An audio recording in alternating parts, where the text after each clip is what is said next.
నమస్తే అండి, జై మాతారా. సో అందరూ చాలామంది డిఎమ్స్ చేస్తున్నారు, మంత్ర సాధన ఇస్తారా తంత్రంలో అది ఇది అని. సో ఇది ముందు కూడా చేశాను ఒక వీడియో, ఇప్పుడు ఇంకాస్త డీటెయిల్డ్గా చెప్పబోతున్నాను.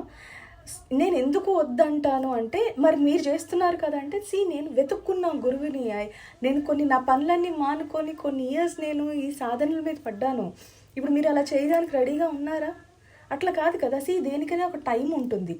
ఇప్పుడు గురువు లేకుండా ఈ సాధనలు చేయడానికి లేదు. ఎందుకంటే అల్టిమేట్లీ అమ్మవార్లు వాళ్ళు తల్లి, కానీ ఆ అమ్మవారి ఎనర్జీ ఎలా ఉంటుందంటే, తల్లి మన అమ్మ కోపంగా ఉందనుకోండి, ఒక మూల కూర్చొని కోపంగా చిరాగ్గా ఉన్నప్పుడు మీరు వెళ్ళి విసిగిస్తే లాగా ఒకటి పెట్టి కొడుతుంది, అవునా?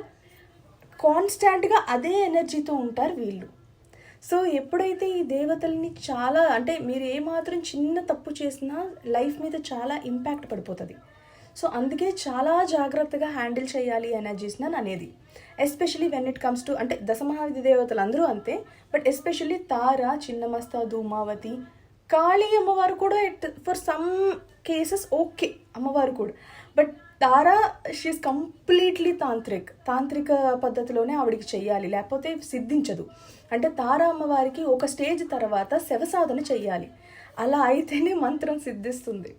సో ఇంకా చిన్నమస్త అమ్మవారి జోలికి వస్తే అసలు ఆవిడని ముట్టుకోవద్దు, అటు వెళ్ళొద్దని కూడా నేను అంటాను. ఎందుకంటానంటే she's way beyond birth and death అనమాట. అన్నిటికీ అతీతంగా ఉంటారు. అండ్ ఎస్పెషల్లీ ఒక్కొక్క దేవత ఒక్కొక్క రిజల్ట్ ఇస్తారు. అందులో చిన్నమస్త అమ్మవారు she's for kundalini activation, kundalini awakening. చూడండి, కుండలిని అనేది చాలా ఈజీగా ఈరోజు మాట్లాడుతున్నారు, కానీ kundalini awakening is the most dangerous process.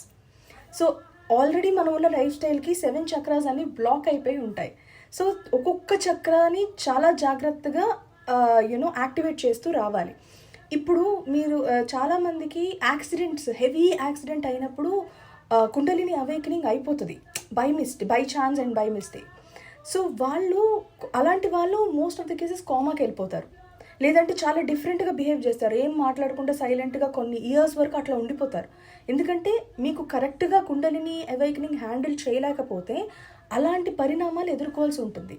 So ఒక గురువు ఆధ్వర్యంలో చేయాల్సిందే ఈ సాధనలన్నీ. సో చాలా కేర్ఫుల్గా ఉండాలి, పేషెన్స్ పెట్టుకోండి, టైం వచ్చినప్పుడు అవే అన్నీ వస్తాయి.